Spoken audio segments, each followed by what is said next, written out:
I'm the sports professor Rick Horrow, and this is Beyond the Scoreboard, the 79th Masters.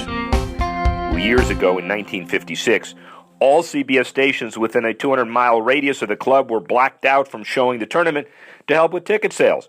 It's now the most viewed golf tournament in the world, broadcast in more than 200 countries, and obviously generating about $150 million or more in economic impact for the Augusta region.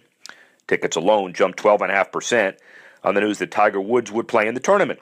And more so than any other sports property, Augusta National and the Masters have been rooted in tradition. The club has only 3 corporate sponsors, AT&T, ExxonMobil, and IBM, and it restricts how much commercial time CBS can show to 4 minutes an hour. One commercial set to debut during Masters coverage features golf star and Lagardère Unlimited client Jordan Spieth, starring in his first TV ad, a spot for AT&T's campaign against texting and driving. AT&T first signed Spieth through an endorsement deal last May, and he became a household name after his second-place finish at last year's Masters. In addition to AT&T, the golfer signed endorsement deals with NetJets, Amazon Web Services, Rolex, Titleist, and a massive 10-year deal with Under Armour.